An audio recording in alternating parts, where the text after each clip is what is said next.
probablement la 5e année de ma pratique pédiatrique première à Lévis. Mais clairement, depuis à peu près 2 ans, je sentais que c'était pas suffisant.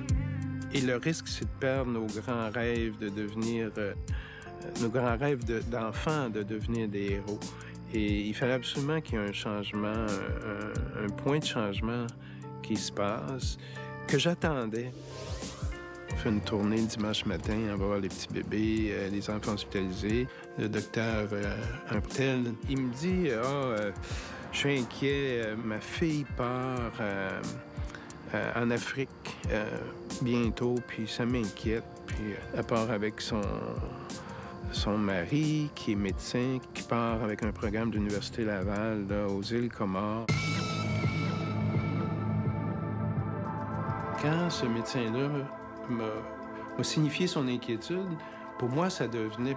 je ne l'ai pas interprété comme une inquiétude, je l'ai interprété comme « Oh, la chanceuse, elle part. » Puis en plus, elle part en Afrique, loin. Puis en plus, c'est un programme qui a l'air structuré parce qu'il est avec l'Université Laval. Peut-être que moi aussi, je peux partir en Afrique. Tout s'est comme clarifié et le lundi matin, j'avais déjà entrepris les démarches pour arrêter tout ça et partir.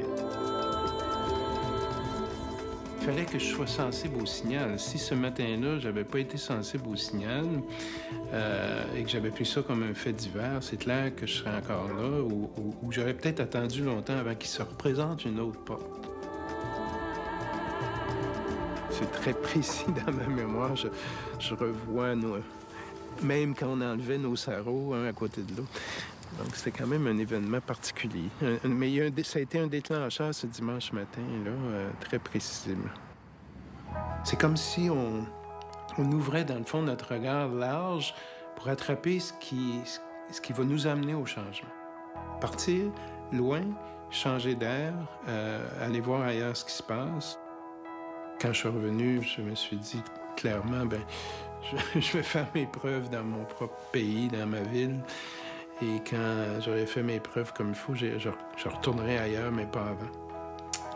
Donc, j'ai au moins appris à être plus humble et à travailler chez nous et réaliser nos idées chez nous avant d'essayer d'aller les réaliser ailleurs, dans le fond.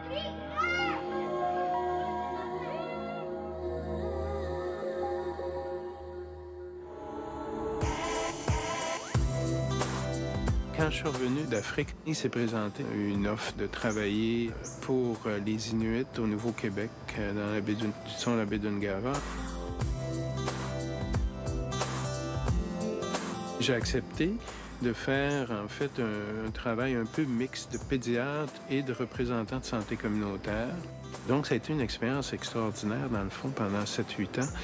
Et qui m'a appris énormément de choses et qui a permis, dans le fond, de faire une belle transition entre l'événement africain un peu extrême vers une pratique là, plus organisée au Québec, mais là, avec plein de ressources nouvelles, avec plein d'idées nouvelles, avec des valeurs profondes et qui considèrent les enfants comme la plus belle, la plus grande beauté du monde. Pour moi, les enfants sont tous purs, n'ont pas de mauvaises intentions. Et travailler avec cette pureté-là, c'est extrêmement motivant et on a le goût d'y prendre, on a le goût d'y aider. J'ai vu une annonce du CLSC Hochelaga, en fait, qui cherchait un médecin pour les enfants dans le quartier Hochelaga. Alors, je suis venu voir qu'on était vraiment là, dans une situation où je retrouvais des mauvaises conditions chez nous, à Montréal. Les catastrophes d'enfants dans les centres d'accueil, les catastrophes d'enfants abusés physiquement, sexuellement, qui s'élèvent en quantité chaque année, les enfants qui sont mal nourris à Montréal, mal logés, qui trouvent plus d'adultes pour s'occuper d'eux autres. C'est exactement vers ça qu'on aboutit, on est là. Les enfants jouent dehors où ils peuvent. Et comme vous voyez, il n'y a à peu près pas de parc d'espace vert. Puis quand il y en a, c'est des espaces verts dangereux, avec beaucoup de risques d'abus, de pédophiles qui se promènent ici dans les parcs, d'utilisateurs de drogue avec seringues. Alors les enfants trouvent des aiguilles, des seringues. Et c'est absolument pas sécure. De là, l'idée d'essayer d'inventer un système plus local, plus près des gens, plus amical aussi, pour aider les gens à reprendre en main leur vie, leurs enfants, et de faire notre part comme professionnels pour arriver à cet objectif-là. Dors-tu bien de ce temps-là? Non. Ah non? J'ai de la misère à dormir, je m'endors vers minuit. T'as endormi? Ah oui, à ce point-là? Oui. Et y a-tu toujours de la misère à dormir? Ben non, mais dans ce cas-ci, j'ai remarqué qu'il y a plus de misère, par exemple. Tu rêves-tu? Non, je fais des cauchemars. Quand on a la confiance des parents, on peut bouger davantage et de façon beaucoup plus intensive avec leur enfant. Voilà qu'un pédiatre qui descend de sa chaire et qui descend voir ces gens-là, nous, on a trouvé ça fabuleux.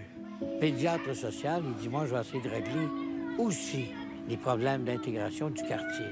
Les gens, tout ça, parce que les enfants, ils ne poussent pas comme ça, là. Ils s'accrochent à une maman, un papa, à une communauté malade. Puis c'est une communauté malade qui va guérir s'il y a des personnes comme Gilles qui vont continuer.